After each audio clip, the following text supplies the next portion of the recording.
So seriously, what are we talking about today?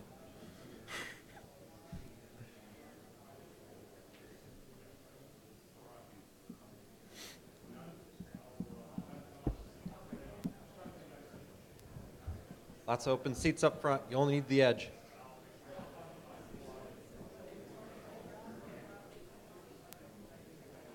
If anyone in the back doesn't feel like standing, there are open seats, couple, 3 over here, 4 or 5 over here. I promised. We showered today. Not sure about this guy, but we did. You did? Fantastic. Good to know.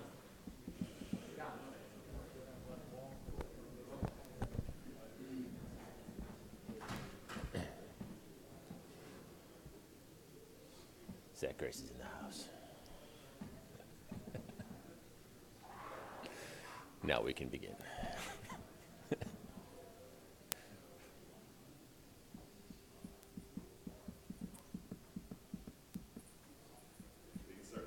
Thank you. Thank you. I appreciate it.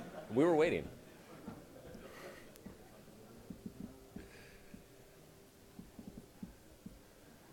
Where's security when you need them? It's not too much glare, is it?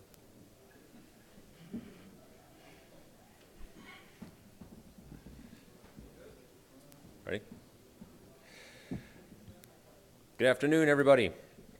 Thank you for coming. I know we're standing between everybody and dinner and a great party tonight, so hopefully this is entertaining and well worth it.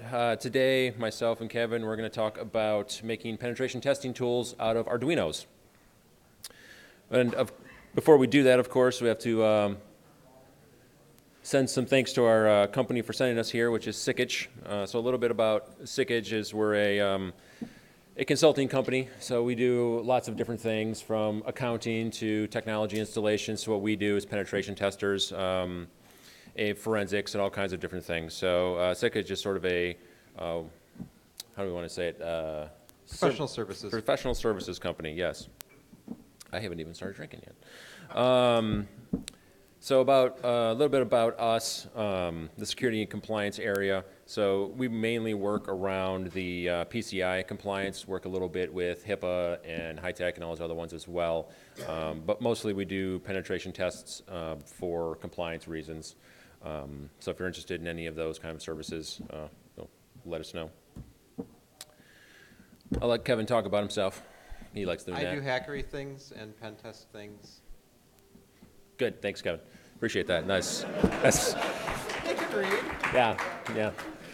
All day long it's like this at work. So a little bit about myself, as I also do hackery things. I'm on the consulting side, penetration testing. What Kevin didn't mention is he is the founder of the Mini-Poner project. He decided to give that up one day and gave it over to me. Between us, we've created the Mayhem Lab project where you'll find a lot of our source code and things that we published today are out there. I like to say he's the software side of things and I'm the more physical hardware guy. So today we're going to talk a little bit, we got some background information, we're going to talk about embedded systems and then get into some of the physical SE stuff that we've done. So all these tools we've basically come up with, there are definitely professional products out there that you can buy, like logic analyzers and things like that, but we wanted to see how far we could actually push a simple $4 Arduino. So this is kind of the stack of things we came up with. And most of these we've actually used in the real world. So the basis for the talk is about the Pro Micro. So one of the big reasons, well, there's a lot of reasons we like the Pro Micro, but one of the big ones is it's very small, it's compact, it's cheap, or inexpensive, I should say. So you can get them AliExpress, yep, plug AliExpress. Get them in bulk for about $4 a piece from China. They are Leonardo clones. They're based off the Atmega 32U4, which is important because that helps, that emulates USB in software. So we don't have to have an extra chip on the board to do it. The other big thing that I really like about them is all the components are soldered on one side. So if you need to glue them to a project or put them in something, they can lay flat, which is really helpful. There's a couple other boards you can choose from if you don't like the Micro for some reason. Obviously the legit Leonardo, a couple of the, we'll see them later, but the bad USB clones that you can also get from AliExpress, or real bad USBs as well, like the rubber ducky. So there's a couple gotchas if you've used an Arduino before but haven't used something like the Pro Micro. Because the USB's in software, you actually it configures differently in the Arduino IDE. It was designed by SparkFun, so you have to add their board's URL to the IDE, and that's under the file preferences. Once you've done that, you have to actually do Tools, Boards Manager, and add the board. And then really important, when you go to program Pro Micro or Leonardo, something like that, you have to make sure you choose the right processor. Most of the ones you'll buy are the 5-volt version, 16 megahertz. If you forget to do that step, you'll actually kind of brick your Pro Micro, and you can unbrick it with a ICSP program, which we'll talk about in a little bit. So that's one of the key things. The other gotcha with it is because the Arduino, the USB is in software, it gets a little funny sometimes if you do stuff like emulating a mouse or a keyboard, because it boots up as an Arduino, but then it quickly becomes a mouse or a keyboard, and you have to sometimes hit reset to program it. So when you start to get stuck with that, there's good tutorials online to help you through those issues as well. But they're pretty easy to get by. For almost all the demos we're doing here today, the only other components we have is like a breadboard and some wires to hook it to whatever thing we're testing. If you're doing this in the real world, you might need a soldering iron to at least solder points onto test points on your whatever target board. But yeah, if you just want to play with this stuff, you don't need that much other components. So we're going to jump into embedded device testing, and I'm going to let Kevin keep talking. So the scenario here is, what if you got a little embedded device? And I'm talking about the embedded devices. If you went to any of the IoT talks over the last couple days, a lot of those are based on like a Raspberry Pi. They're running Linux, something like that. We're talking about even lower level embedded devices. This was actually a picture of a gas pump skimmer that someone pulled out of a gas pump. You're probably familiar with the gas pump skimmers that are like a plate that goes on the outside that looks like the gas pump reader. This is actually something you put inside the gas pump. It goes on the wire between the reader and the rest of the pump. That's like a standard protocol, and people have figured that out. And if they can get that little door open, they can stick one of these in. And so, the question is, okay, you're law enforcement, you get one of these, and you need to figure out what's on it, what happened, you want to pull it apart. So we're looking at, can we use an Arduino to do some things like see if there's any debug interface that we can talk to? Are there pins or other test points to give us other information? Can we store data from an EEPROM memory chip, or can we even dump the program from the device to start to disassemble that? And so one of the first tools we might use is the logic analyzer. How many people have used the logic analyzer before? So there's a few, good number here. If you haven't before, this is a commercial one. And basically all it is it's a device that you can plug up to a bunch of electrical points, test points, or pins or something like that. And you say, collect 1,000 samples or 1,000,000 samples over the next 2 seconds. And it'll tell you what's happening on those electrical circuits. Is there a data signal going up and down? Is this one always high? Is this one always low? So that's the point of it. You end up with a grid that looks like this second picture there. And we said, well, can we do that with an Arduino? Because we're trying to be cheap and we've got one on the shelf type of thing. You actually can. There's software out there. We'll see on the next slide where that came from. But if we take the Pro Micro, and really for the hookup for this lab, I've hooked a Pro Micro up to it's the backside of a card reader in this case for this demo. But hook it up to that. With the code we're using, you have to hook it up to port B, so we're on PB4, 6, the ones that are highlighted in yellow there. Once it's hooked up, then you need software. Someone has written a logic analyzer for the Arduino out there. We had to modify it for the Pro Micro. Well, somebody else modified it a bit for the Pro Micro. That's the code that you'll find on our GitHub site. But once you've gotten that code, you put it on the Pro Micro. Now your Pro Micro acts like a logic analyzer. Then you need some software. This SUMP logic sniffer was a software I used for that. And here's a screenshot. We don't have time for demos for all these different things. But hook it to the Arduino, run the software here, and we're able to see different pins on that card reader. What are they doing? Are there signals of interest? And then I showed the menu here where you can start to use the features of that logic analyzer software to even to decode some of those signals. The limitation with this is the Arduino can't capture a ton of signals, so you're not able to capture a whole lot and do a lot of decoding, but you can at least get a look for what things look like and maybe use other devices to dig into further, which Michael will get into next. Well, yeah, kind of. So this one, we came about, so we have a device, again, like we don't know exactly what kind of interface it has, but we have discovered that it's got a TTL serial interface, but we don't really know much about it or the baud rate. So I'm fairly lazy, so I like to automate my life as much as humanly possible. So I decided to make a Arduino into figure out a way to guess what baud rate a device is running at. So main goal is you have to figure out what ground is. FYI, don't hook ground up to power. Not good. But then you put your TX and RX into pins 6 and 10, I believe it is. It's in the source code, but it'll figure out basically what baud rate you're running. So as you'll notice, I've just hooked it up to a little portable router running OpenWrt. And the image on the left shows it actually during the boot up sequence. What we discovered is it spits out things on random baud rates during a boot up sequence, which I thought was very interesting. The one on the right, you'll notice we get a 97% accuracy rate, so we're pretty positive. We only get data on one baud rate as well, so that's obviously really handy. We do have my not so live demo.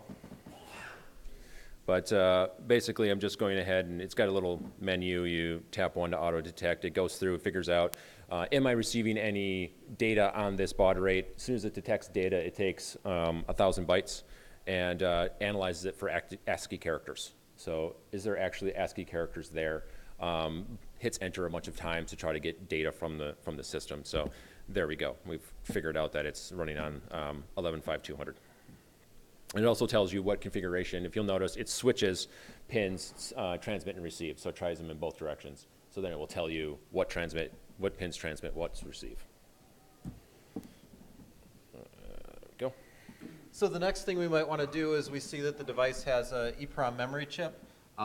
This is actually a real thing that someone from law enforcement I was talking to had pulled apart one of these gas pump skinners, and he's like, yeah, I had to read this chip, and it's kind of a nightmare, the approach he took, because he didn't really have all the right tools and all the right knowledge, and it was the same thing I would have done at that time too, I'm sure. But seeing kind of, okay, how do we read this chip? It's actually pretty straightforward. In the real world, we would probably need to desolder it from whatever device it's on, so we can go and connect it to our Arduino. If you ever have to do that, and you're worried about destroying what you're trying to desolder, because it might have data on it, look for this ChipQuick low temperature removal kit. It's like magic the way it changed the properties of the solder to have it come off at low temperature. But so we pull the memory chip off of whatever it's on, hook it up to the Arduino. We got to figure out how to hook it up to the Arduino, and so try to teach a man to fish. I'm showing you how we'd go about doing this and not just how the pins would be lined up. We'd go and look at the data sheets. So we see that chip is a 24LC256. And it's using I2C protocol, so that's good for us to know. And we see that it's got a VCC pin, that's the voltage, the VSS pin, that's the ground, SCL, that's the clock pin, SDA is the data pin. So those are the important pins. And if we look over at the data sheet for the Pro Micro on the left-hand side, we see that I2C is the gray box, and so they're showing SDA is pin 2 and SCL is pin 3, and ground and voltage would be as you'd expect. So you just line up and connect together that way. Once you've done that, find some code on the internet to use the Arduino to dump an external EEPROM. There's one on our GitHub site now, and when you run that, you can see it just dumps out whatever was on the EEPROM. I had written dead beef to like the 8th octet or something to test this one out. And the next thing you might do, okay, so you couldn't get the what you wanted was on the EEPROM, but you want the actual program from the embedded device. Different architectures of embedded devices do this differently. The Arduino, the AVR does this using what's called an ISCP programming header. So here, if you look at this traditional Arduino, that's these 6 pins that are on the top. It lets you do low-level programming, reading and writing the actual firmware or flash within the chip. So for us to do this, we would again use our Arduino Pro Micro as one of these programmer devices. We don't have to go out and buy an expensive programmer. There's actually in the Arduino menus an example where it's examples Arduino ISP, to use your Arduino as a programmer. But like a lot of things with the Pro Micro, because it's using that different chip than a lot of the Arduinos that has the USB built in, we have to make a few changes. So we changed what pins that ISP programmer runs on. So on our Pro Micro, you know, the clock is pin 15, MISO is 14, MSI is 16. Then if we connect that up to the, you know, appropriate pins on our target device, once we've connected that, we can use a program called AVRDude, which in this case we've told it to use -C Arduino, means use Arduino as an ISP as a programmer, -P at Mega 128P, so that's, or 328P, that's the actual chip on our target board on that Uno board we were looking at, and it just dumps out the firmware to a file, and we can inspect that file. I'm not going to open up that now because we've got more to look at. Of course we do. So on to one of my favorite topics, the physical social engineering. We're all familiar with the rubber ducky, right? It's a fantastic tool. Unfortunately, it's a little bit expensive. I'm cheap and lazy. So I set out to kind of make my own. Again, there's lots of software out there already, but I wanted to tweak it a little bit. I also wanted to make it look like a thumb drive as much as possible. So this, unlike some of the other projects where we've just used, you know, little bits of wire, I also needed a male, two male ends, a male USB-A and then a micro, and then basically I just soldered them together so I could plug in basically I made a really small cable, right? And I put it inside. I just kind of gutted an old cruiser drive and plugged it in. We have dubbed this the plastic chicken because it's cheaper than a rubber ducky. We'll go ahead and skip this for time's sake. The next one we did, which was kind of neat. So we've wanted to spoof magnetic cards like we do with a credit card, right? So same kind of thing that Samsung Pay will do. When you tap your phone up, it just basically creates an EM field and interfaces with the magnets in the card reader itself. So we thought that was interesting. We want to kind of make our own with an Arduino. We also found this, the reason this kind of came about is customers will have, everyone has RFID locks, right? The badge locks, the HIDs, but some customers actually still have card swipes, like an actual magnetic stripe to get in. So we wanted to figure out a way, could we spoof that, make a brute forcer of some kind? So what we have to do is, the big thing is you have to make an antenna. So you have to find some object approximately a quarter in size that you're going to be able to wrap around this wire 200 times. So I found this small liquor bottle just sitting around in my workshop. I don't know where it came from. So you wrap that around 200 times to make a nice coil. You can also dip it in this polyacrylic. You can find it at any hardware store. It just gives it a nice little, kind of like a candy coating so it doesn't unravel, which is nice. I solder some ends on it. You connect it to the Arduino, load up the code, and then we'll see in this demo. Basically, I just have it spitting out some test data right now, but it just, go ahead and spit that out. So we've got the Arduino set up. Essentially, you hook the coil up on both sides of the coil, and it pulsates it, and it sends signals through the coil in one direction and the other direction, and it simulates the ones and zeros through EM fields. If you really want to kind of take it to the next level, which we did, we created this product. I say product all the time. It's not. It's a thing. It's basically the same technology, just a little fancier. So it can hold up to 5 different credit cards. It also has Bluetooth, so it can Bluetooth to your phone, has a little menu system, stuff like that. We actually did a talk on how to build this. The link is in this slide right here, so you can go check it out if you want. It's also on our website as well. This one is it's kind of neat because it's a little bit more flexible and usable. But you probably see the Pro Micro like soldered to the board there. So yeah. It's kind of one of the parts. Right, exactly, right. Which, again, gets into the whole flatness of it, right? We couldn't do that if you had surface mount components on both sides of the board, like most Arduinos. The mouse jiggler, which is very similar, well, identical hardware layout to the bad USB. I didn't come up with a clever name for this, but I probably should have. The whole concept here is you're doing social engineering, and your target, maybe systems go to sleep, they hibernate at night, right, because of power savings. But you want to get into the CEO's office or financial office, whoever, plug something like this in, and it's going to randomly move the mouse around so that way the system doesn't go to sleep, and it's going to be online so you can hack into it later, right, maybe after hours, excuse me. So we used basically the same hardware, and right now the source code set up to jiggle the mouse every 10 seconds, 5 pixels in one direction, and then a millisecond later it puts it back where it was. So theoretically there should be no demo because you would never see it happen. I can't see that fast, so. Yeah, and then our last item is RFID badge snooping. So there's a couple different approaches we might take with this. One is if you want to, could actually modify the reader, so maybe you've got access to the physical reader, or you've got your own reader and you want to make a fake one that you put on the wall next to the real one. But if you can take that reader, hook an Arduino to it, any of those readers, there's at some point on the reader at which the antenna coil feeds into the processor on the reader itself. And where that happens, they've already done some decoding. They call it envelope detection. What is the shape of the signal that's going into the processor? Well, whatever processor that is, reading that signal, your Arduino processor can read that signal as well. So that's kind of one of the approaches is let's modify a bad reader to steal codes. The other one is what if we don't have access to the badge reader, but we have access to the wire in the wall? So looking at those two different approaches, so yeah, this is the first approach where we get access to the physical reader itself.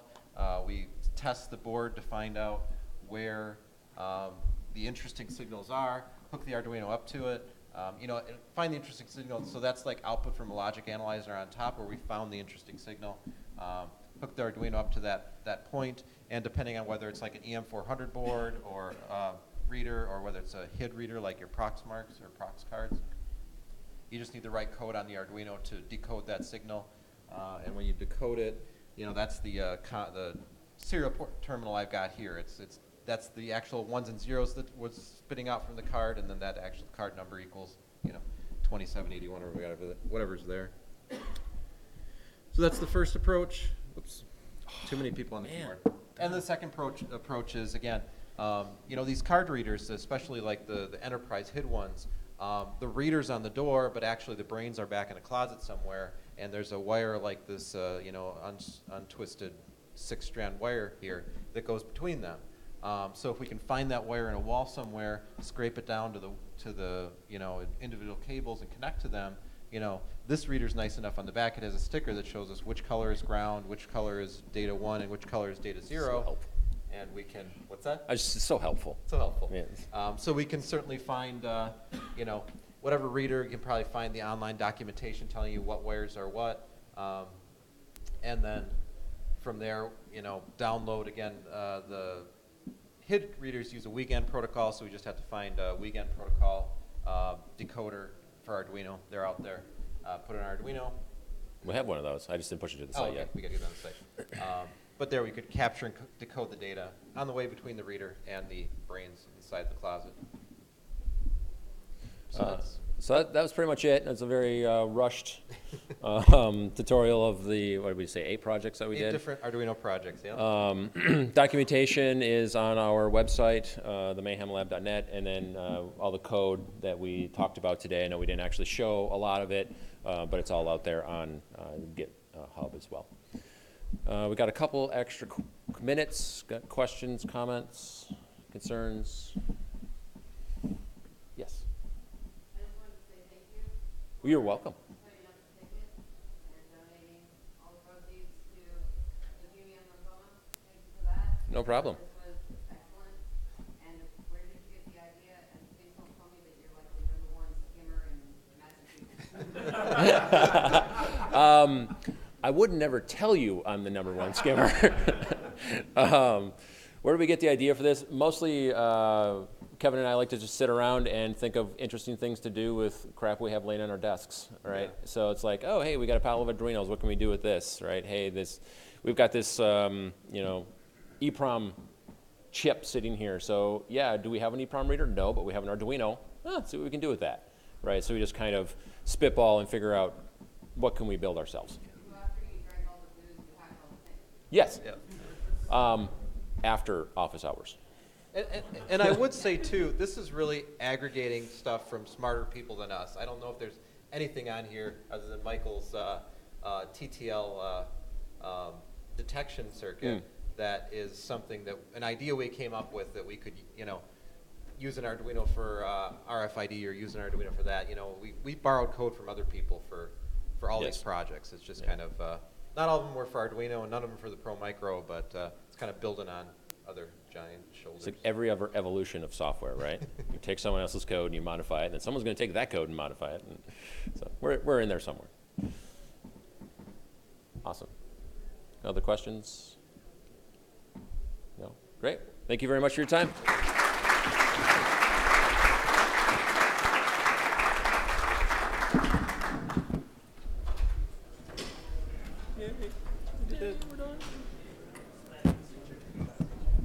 I would say time to drink, but I've got to drive in the morning. Can drive anywhere. I'm not gonna